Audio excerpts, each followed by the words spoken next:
അറബി വിദേശ പര്യടനം പൂർത്തിയാക്കിയ ശേഷം ഇന്ന് വിദേശകാര്യ മന്ത്രിനെ കണ്ടിരുന്നു. എന്തെല്ലാം വിഷയങ്ങളാണ് ഈ ഒരു കൂടിക്കാഴ്ചയിൽ ഉന്നയിച്ചത്? ഞങ്ങളുടെ സംഘവുമായിട്ടുള്ള കൂടിക്കാഴ്ചയായിരുന്നു. വളരെ കോൺഫിഡൻഷ്യലായിട്ടുള്ളൊരു മീറ്റിംഗ് ആയിരുന്നു. അതുകൊണ്ട് അതിൻ്റെ സൂക്ഷ്മതലത്തിലേക്ക് പോകാൻ കഴിയില്ല.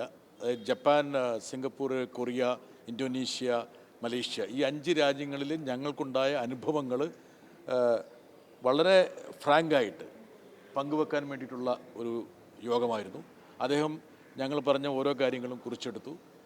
ഇന്ത്യയെക്കുറിച്ച് ആ രാജ്യത്തെ പ്രധാനപ്പെട്ട വ്യക്തികൾക്കും ഏജൻസികൾക്കുമുള്ള ധാരണ എന്താണ്, പഹൽഗാം വിഷു, അതുപോലെ ഓപ്പറേഷൻ സിന്ദൂർ, അതിനുശേഷമുള്ള സംഘർഷം, അതുപോലെ തന്നെ ഇന്ത്യയും ആ രാജ്യങ്ങളും തമ്മിലുള്ള സൗഹൃദത്തിലുള്ള മറ്റു വശങ്ങൾ, ഇങ്ങനെയുള്ള എല്ലാ കാര്യങ്ങളും അദ്ദേഹം ചർച്ച ചെയ്തു. പിന്നെ കഴിഞ്ഞ കുറേ ദിവസങ്ങളായി ഞങ്ങൾ പറയാൻ ശ്രമിക്കുന്ന ചില കാര്യങ്ങളുണ്ട്. ഇന്ത്യ ചില കാര്യങ്ങളിൽ ചെയ്യേണ്ട ചില നടപടികൾ. ഇപ്പം ഉദാഹരണം പറഞ്ഞാൽ ഇന്ത്യയുടെ ഒരു സോഫ്റ്റ് പവർ ഡിപ്ലോമസി കുറേം കൂടി വിശാലമാക്കേണ്ടതുണ്ട്.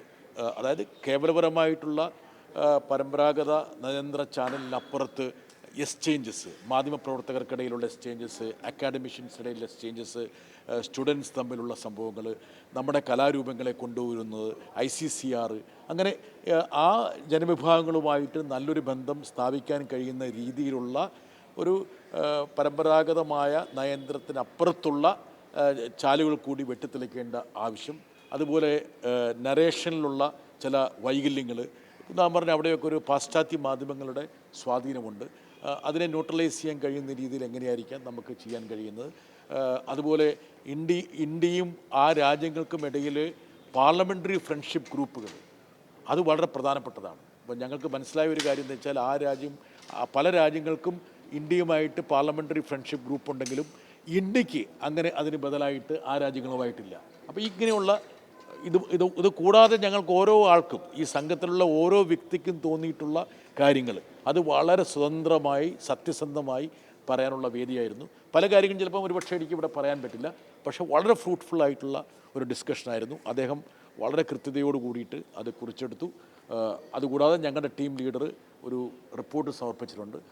അങ്ങനെ എല്ലാ ടീമുകളുമായി സംസാരിച്ച ശേഷം ഒരു കമ്പൈൻഡ് റിപ്പോർട്ട് അദ്ദേഹം ഉണ്ടാക്കുമെന്ന് ഞങ്ങളോട് പറഞ്ഞിട്ടുണ്ട്. ഈ കേന്ദ്ര സർക്കാർ മുൻകൈയെടുത്ത ഈ ഒരു പ്രതിനിധി സംഘം അത് ഒരു വിജയമായിരുന്നു, അല്ലെങ്കിൽ ആ ഒരു നീക്കം വിജയമായിരുന്നു? അല്ല, ഞങ്ങൾ ആ ഒരു സംഘ എന്നുള്ള അല്ലെങ്കിൽ ദൗത്യത്തിൽ പങ്കെടുത്തു. അപ്പോൾ സ്വാഭാവികമായിട്ടും അതിൻ്റെ വിജയമോ അല്ലെങ്കിൽ പരാജയമോ അതിൻ്റെ റിസൾട്ടോ അതൊക്കെ ഇനി വരുന്ന ദിവസങ്ങളിൽ കാണേണ്ടതാണ്. അതിപ്പം നമുക്ക് ഒരുപക്ഷെ അതിൻ്റെ സ്വാധീനം എന്തായിരുന്നു എന്ന് പറയാൻ കഴിയില്ല. സ്വാഭാവികമായിട്ടും BJP-യുടെ ഭാഗത്തു നിന്ന് അങ്ങനെ ഒരു നീക്കം ഉള്ളത് കൊണ്ടാണല്ലോ ഞങ്ങൾ പറഞ്ഞത്. ഇതിനെപ്പോലും ധ്രുവീകരിക്കാൻ വേണ്ടിയാണ് BJP ശ്രമിക്കുന്നത്. വിദേശകാര്യമന്ത്രിയായിട്ടുള്ള ഒരു കൂടിക്കാഴ്ചയിൽ ഞങ്ങൾക്ക് കേന്ദ്ര സർക്കാരുമായിട്ടുള്ള പ്രശ്നങ്ങൾ പറയേണ്ട ഒരു വേദി അല്ലാത്തത് കൊണ്ട് ഞങ്ങൾ പറഞ്ഞില്ല. പക്ഷേ ഞങ്ങളുടെ ഈ സംഘത്തിലെ തന്നെ പ്രതിപക്ഷ അംഗങ്ങൾ കൃത്യതയോടുകൂടി അടിവരയിട്ട് പറഞ്ഞൊരു കാര്യമുണ്ട്. ലോകരാജ്യങ്ങളെ വിശ്വാസത്തിലെടുക്കാൻ വേണ്ടി നിങ്ങൾ വിഭാവനം ചെയ്ത ദൗത്യത്തിൻ്റെ ഭാഗമായി ഞങ്ങൾ പ്രവർത്തിച്ചു. ഇനി ഇന്ത്യൻ ജനതയെ വിശ്വാസത്തിലെടുക്കാൻ വേണ്ടിയുള്ള ഒരു ദൗത്യം ആരംഭിക്കണം. അതിനുവേണ്ടി പ്രത്യേക പാർലമെൻറ്റ് സമ്മേളനം വിളിക്കണം. പ്രധാനമന്ത്രി തന്നെ നേരിട്ട് സർവകക്ഷി യോഗം വിളിച്ചേർക്കണം. ഇങ്ങനെയുള്ള ചില നിർദ്ദേശങ്ങൾ കൂടി ഞങ്ങൾ മുന്നോട്ട് വെച്ചിട്ടുണ്ട്. ഈ പാർലമെന്റ്